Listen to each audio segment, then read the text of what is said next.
de 400 parachutistes, des parachutistes de la Légion étrangère, ont été largués il y a à peine quelques heures maintenant par les Transals de l'armée française en plein centre de Kolwezi, là où les rebelles sont les plus forts, là où les rebelles sont les plus armés. Les parachutistes français ont été largués en 2 vagues d'assaut successives, couverts par les mirages de l'armée zaïroise. Dans un deuxième temps, les avions français Transal leur ont envoyé 10 tonnes de matériel et 10 tonnes de munitions.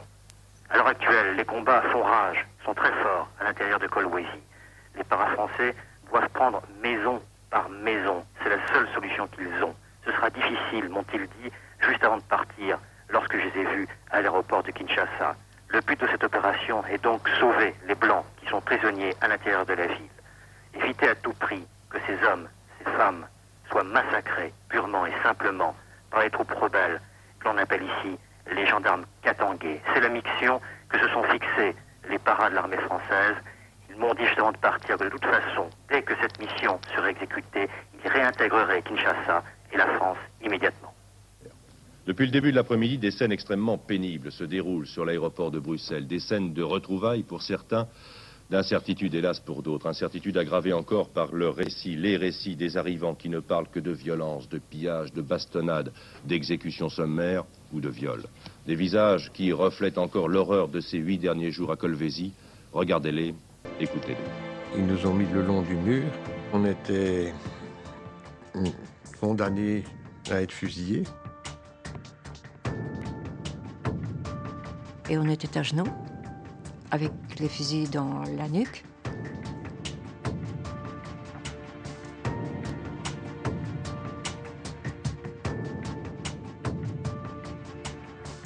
Ils m'ont dit, en swahili, kwenda kwako.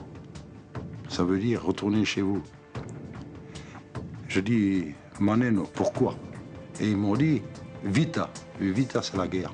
4000 ex-Katangais ont attaqué la nuit dernière un important centre minier de la région du Chaba, au sud-est du Zaïre. Il y a eu l'agressivité, il y a eu ces tirs de mitraillettes dans la maison, les murs se sont fissurés sous les impacts. Le nombre des victimes civiles se serait accru et il y aurait des Français parmi elles. C'est une opération humanitaire, vous ne pouvez pas vous y opposer.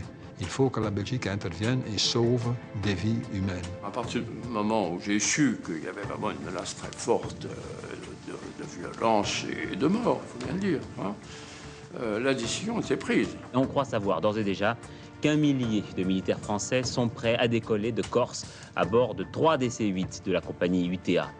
Si la Légion n'avait pas sauté, on ne serait pas aujourd'hui là pour en parler.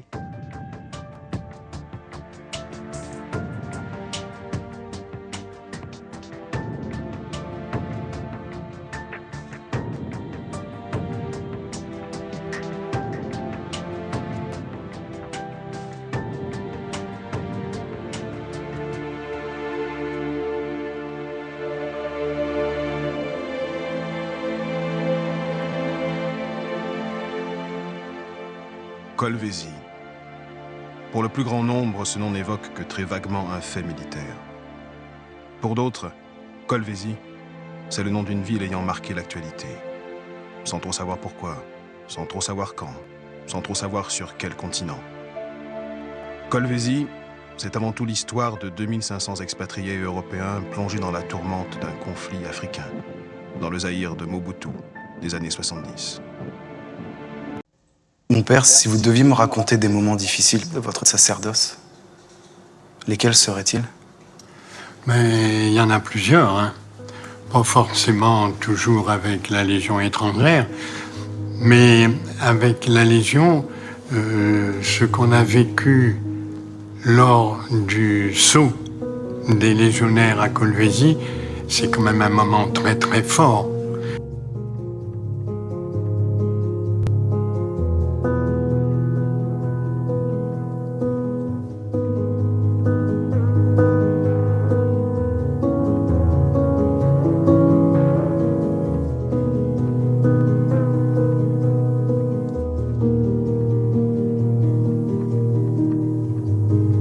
Samedi 27 mai 1978, à Kolwezi, le père Lallemand, aumônier du 2e régiment étranger parachutiste, célèbre la messe pour les légionnaires tués au combat dans la province du Chaba au Zaïre.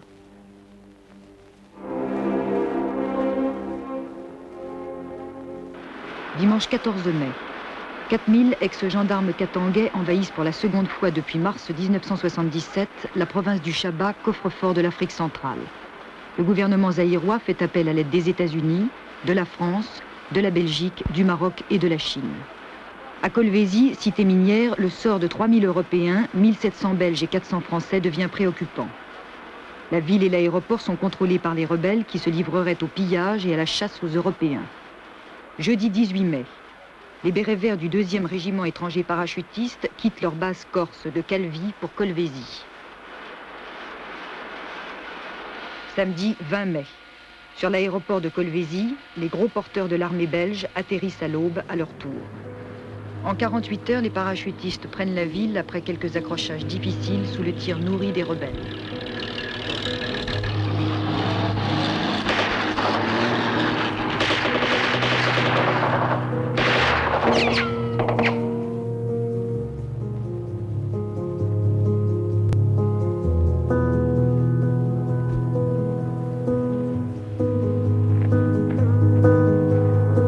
Un bilan très lourd. La Croix-Rouge zaïroise aurait inhumé plus de 600 cadavres. Le nombre des Européens tués ou disparus s'élève à environ 250 personnes et 1000 Noirs civils et militaires.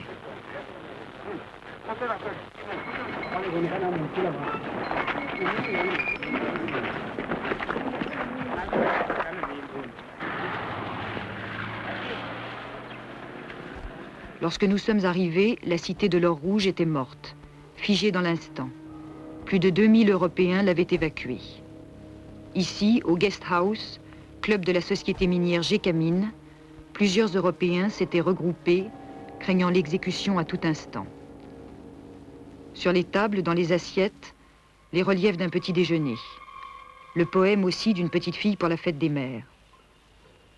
Là, dans le centre-ville, où l'eau et l'électricité venaient d'être rétablies, une impression de désolation.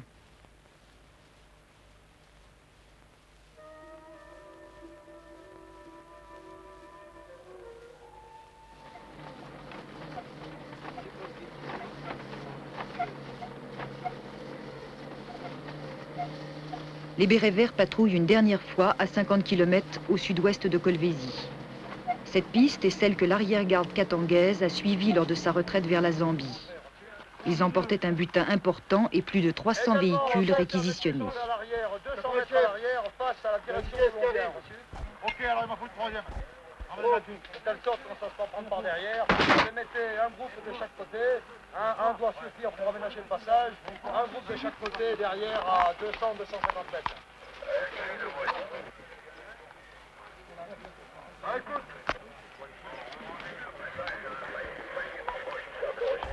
Ouais, on va s'y mettre.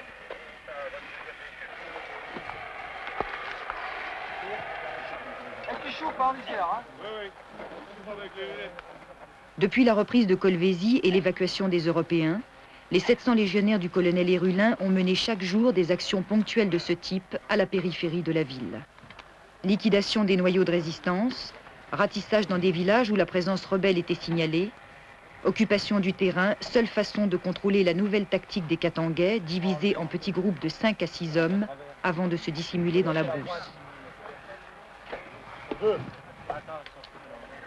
Ouais, reçu. Alors le GMC, il repassera en marche arrière, hein. Faut pas lui venir le faire passer ici pour qu'il fasse demi-tour plus loin, hein. Et puis après, il tournera pour se mettre prêt à repartir.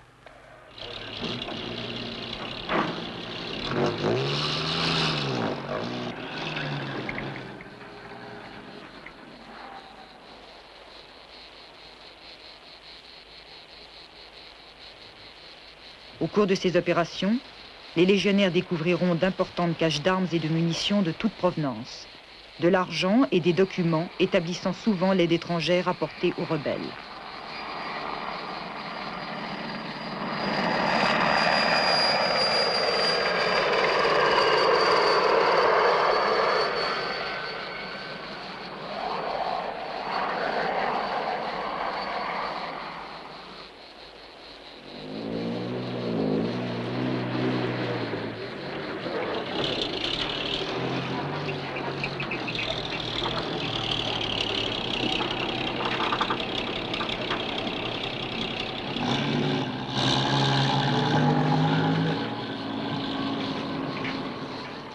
Colonel, quelle était la mission du 2e régiment étranger parachutiste ici au Zaïre? Bien, vous le savez, la mission du 2e régiment étranger de parachutistes était de libérer ces milliers d'otages européens qui étaient entre les mains des rebelles katangais. Nous avions pour mission de reprendre le contrôle de la ville de Kolwezi, de libérer ces otages, de rétablir la sécurité dans la ville et de garantir cette sécurité dans la ville. À quoi attribuez-vous le succès de cette mission? Bien, le succès de cette mission est d'abord dû à l'environnement assez exceptionnel que j'ai trouvé en arrivant sur le territoire et qui est dû au travail du colonel Gras. Et d'autre part, il faut bien le dire, à la valeur de mes légionnaires et à la qualité de l'entraînement qu'ils avaient subi au cours de longs mois en Corse.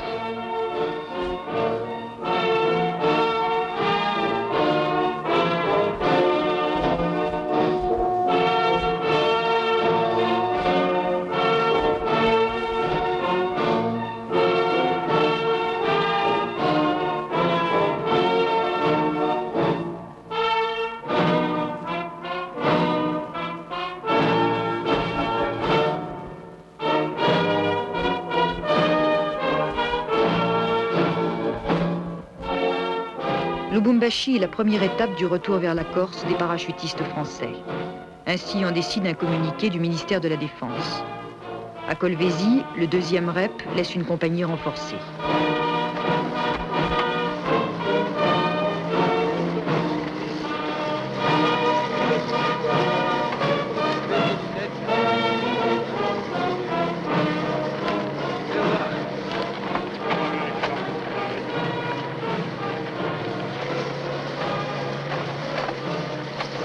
Nous passerons plus de 13 heures sur cette route du cuivre pour couvrir au sud-est les 320 km qui séparent Kolwezi de Lubumbashi.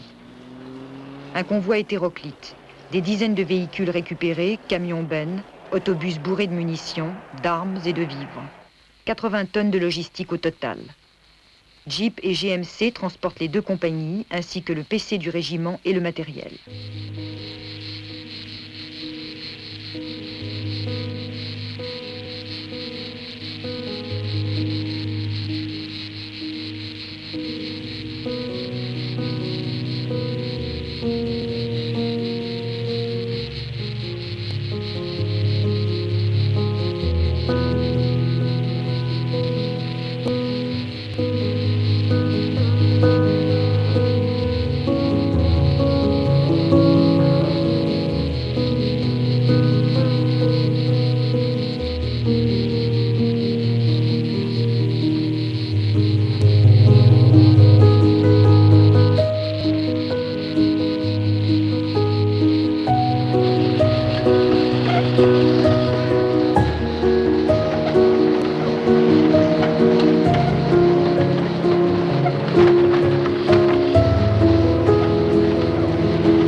C'est avec la section commandement de la 4e compagnie, 8 Français, 4 Allemands, 2 Belges, 1 Portugais, un Italien et un Chinois, engagés à la Légion sous des identités d'emprunt pour des raisons qui leur sont personnelles, ici on ne pose pas de questions, que nous vivrons les derniers jours avant le retour en Corse.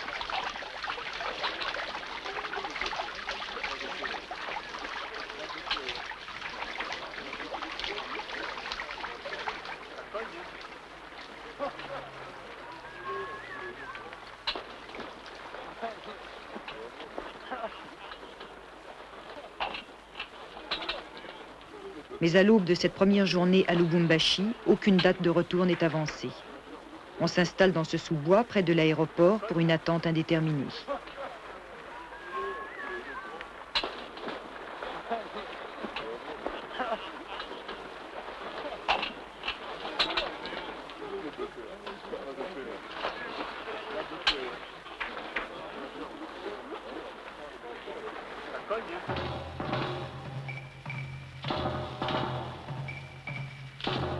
Éviter la panique parmi les 6000 Européens, dont 500 Français résidant à Lubumbashi, telle est une des raisons de la présence ici des parachutistes. Ex-Élisabethville, capitale du Chaba, reine du cuivre, Lubumbashi est proche de la frontière zambienne. L'inquiétude y règne surtout depuis les massacres de Kolwezi. On parle de rumeurs hostiles aux Européens dans les cités noires qui jouxtent la ville et où vivent plus de 400 000 personnes. Le couvre-feu demeure en vigueur à partir de 6 heures du soir, bien qu'il soit difficile de savoir si la ville est déjà menacée par des infiltrations rebelles. Autour de la piscine de l'hôtel Caravia, certains Européens viennent passer le week-end pour éviter le couvre-feu. La présence des légionnaires qui s'y baignent à tour de rôle par compagnie les rassure.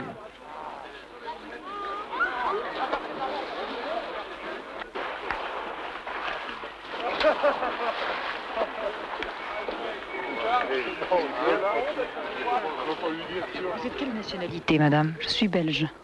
Et vous habitez depuis combien de temps dans ce pays? J'habite depuis 10 ans à Lubumbashi. Est-ce que vous sentez en sécurité aujourd'hui à Lubumbashi? Mais oui, aussi longtemps que les soldats français et belges seront là, nous nous sentirons en sécurité, mais malheureusement, j'ai appris qu'ils partiront bientôt. Qu'est-ce que vous en pensez? Eh bien, je me suis toujours dit que quand ils partiront, je partirai moi aussi. Je ne me suis pas toujours sentie en sécurité. Entre le moment où les Français sont arrivés et le moment où l'attaque a commencé à Kolwezi, nous étions très inquiets. Parce que nous ne savions pas si on était en sécurité ici à Lubumbashi. Bon, il y a 400 km entre Lubumbashi et Kolwezi. Mais vous savez, s'ils étaient déterminés à venir ici, ils pouvaient venir de n'importe quelle façon, je pense. Nous espérons de voir avec les soldats africains qui viennent ici, s'ils sont corrects, s'ils savent nous défendre. À ce moment-là, nous restons ici, parce que notre vie est ici au Zaïre en principe. J'ai 3 petits-enfants et je ne suis pas à l'aise. Je ne suis pas à l'aise.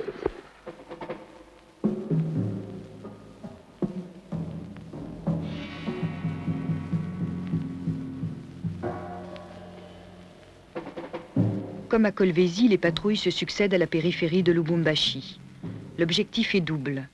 Rassurer les Européens, des missionnaires surtout, installés ici depuis 1920, une quarantaine de Belges et des Français qui scolarisent des enfants zaïrois. Rassurer aussi les fermiers parfois très isolés qui habitent dans la brousse. Reconnaître également le terrain et la population de ces petits villages. Bien des rebelles ont quitté l'uniforme et bénéficient de complicité locale. Ce jour-là, la 4e compagnie recherchait 70 rebelles signalés le long de la rivière Lubumbashi. Mais bien avant l'arrivée des bérets verts dans ces villages, ils s'étaient dispersés dans la brousse.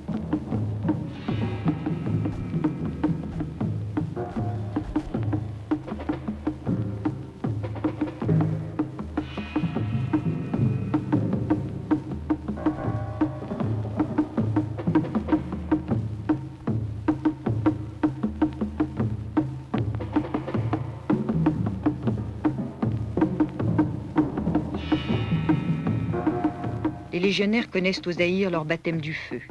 Certains, engagés depuis quelques mois, parlent à peine français. Ils ont 20 ans et leurs officiers 30 à peine.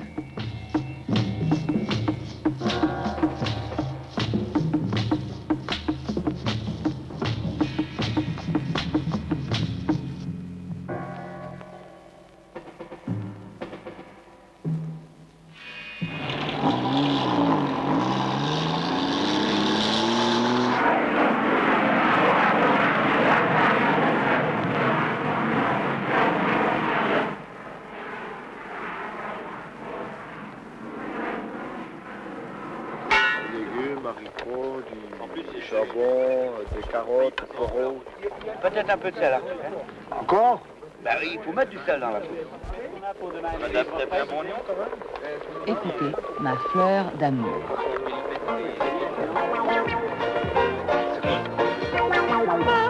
Fleur d'amour, ma jolie fleur d'amour. Non mais le plus beau c'était l'oiseau ce matin. Ah, il chantait bien. Il chantait bien, hein. Alors il chante trop de bonheur, il va pas un petit frère. Moi j'étais derrière, pour essayer de l'attraper. Pas entendu, à 5h30 il a commencé. C'est pas cassé là, bon. Non mais cet oiseau-là, je t'ai dit, il y a le femme du bec Oui, il est Voilà le clairon qui cherchait hier. Vous avez trouvé des clairons? Ma jolie fleur d'amour. Quel âge vous avez? 25 ans. De quelle nationalité vous êtes? Je suis une nationalité allemande.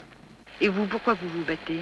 Je me bats d'abord parce que j'ai signé à la Légion et je dois servir la Légion avec honneur et fidélité, alors je me bats pour elle et pour la France. Et le fait que ce soit des Noirs qui soient en face, ça ne vous gêne pas? Non, aucune importance. Ça peut être des Noirs ou des Blancs, c'est pareil. Je voyageais en Europe et je n'avais plus rien à faire. J'ai décidé de m'engager à l'armée un peu pour voir ce que ça donne. Vous regrettez? Oui et non. C'est le temps perdu, mais j'ai pris beaucoup de choses quand même. Qu'est-ce que vous avez appris? Des gens, de vivre un peu, je sais pas. Qui a mis carreau? Moi. Lui. Oh là! Comment ça s'organise la vie dans le camp? On est des dieux. Jeannot, comment ça s'organise la vie dans le camp? Réponds bêtement. Bête et méchamment. Qu'est-ce qui vous manque le plus ici? Quoi ici? Ah, devine.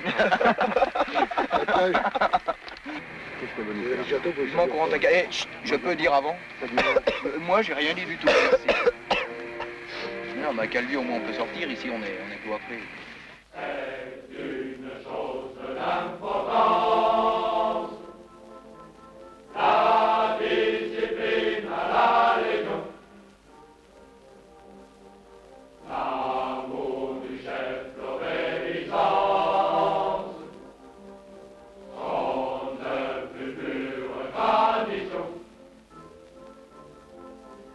Et pour notre France chérie, tous ces étrangers bravement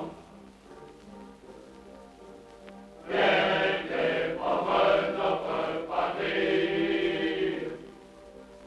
Avec honneur et dévouement. De quelle nationalité vous êtes? D'origine grecque française. Et vous avez quel âge? 28 ans. C'était la première fois que vous vous battiez? Comme ça, oui. Est-ce que vous vous attendiez, lorsque vous êtes parti de Calvi, est-ce que vous attendiez à tout cela? Pas exactement à voir tous ces spectacles horribles, mais je m'attendais à ce qu'on devait porter une aide aux Européens. Mais comment ça s'est passé le départ de Calvi? Comme une alerte quelconque normale. Et après sur le terrain? Sur le terrain, c'est différent. C'est-à-dire qu'au début, c'était une alerte comme toutes les autres. On croyait d'ailleurs ne pas partir, et puis finalement on est parti. Et alors sur le terrain, comment? Sur le terrain, comment au combat, vous voulez dire? Une fois qu'on est dans la grenage, tout va bien. Qu'est-ce que vous pensez de l'armée zaïroise? Il existe l'armée zaïroise.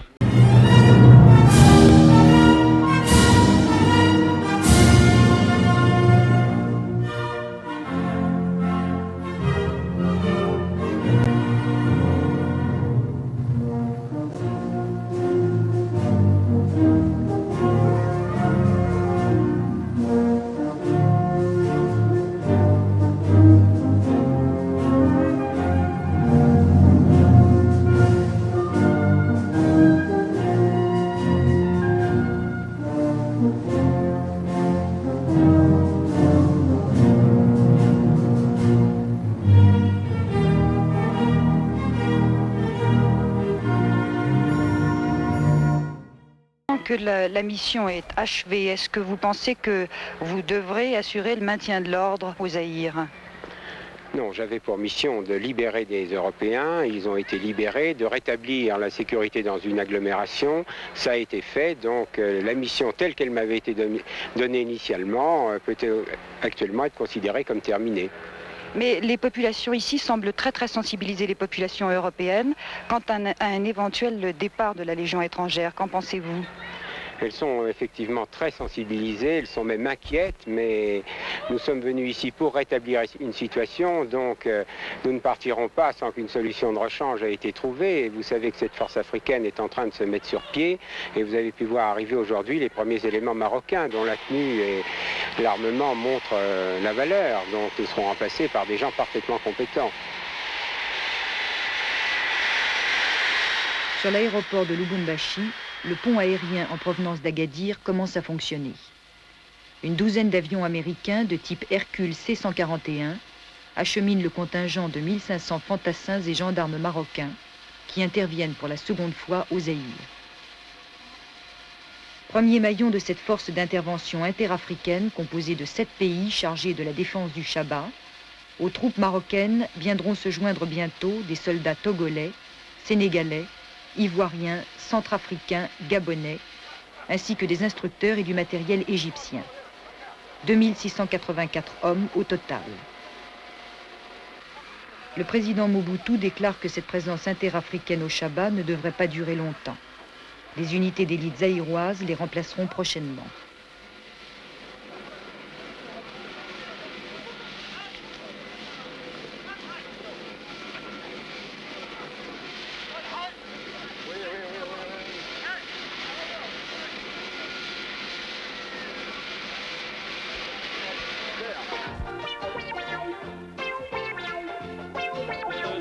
Les soldats marocains sont là et les légionnaires s'apprêtent à quitter le Zaïre.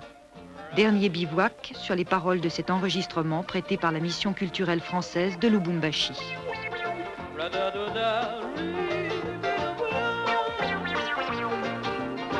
Merde, il est 7h10, réchauffez mon café. Repasse ma chemise et s'y remet tous les ma fleur d'amour, ma jolie fleur d'amour. Je reviendrai, c'est juré, oh oui c'est bien vrai. Ma fleur d'amour, oh ma jolie fleur d'amour. Je n'oublierai jamais tes baisers. Ma fleur d'amour, ma jolie fleur d'amour. Fais-moi chauffer un autre café, un peu plus serré. Ma fleur d'amour, oh ma jolie fleur d'amour. Dépêche-toi, on m'attend chez moi. Demain, ils recevront la croix zaïroise de la bravoure militaire avec palme, des mains du président fondateur et guide suprême de la République du Zaïre.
Nous décernons la croix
Majorette, jeunesse du mouvement populaire de la Révolution, tambour, danse, applaudissements et défilés, c'est une page tournée en fanfare de cette seconde guerre du Chabat.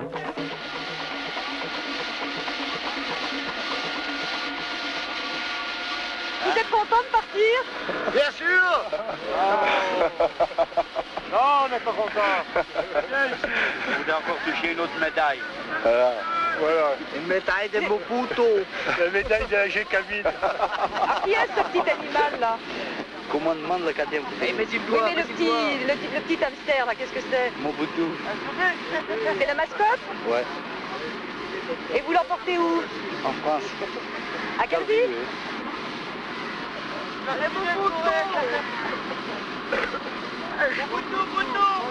Les chapeaux rebelles.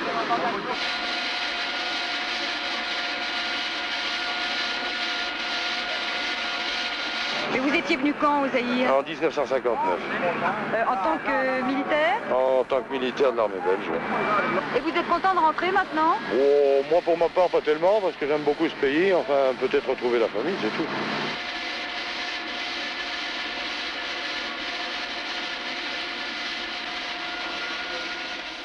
Mission accomplie pour le 2e régiment étranger parachutiste.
Jina yangu iko mtoto, qui signifie enfant, cet enfant que j'étais lors de votre intervention. Pour ce 47e anniversaire, je voulais remercier au nom de tous les cousins et cousines du Z, le 2e REP, et les paracommandos belges d'ICAMA pour leur intervention, pour l'opération Bonite et Red Bean.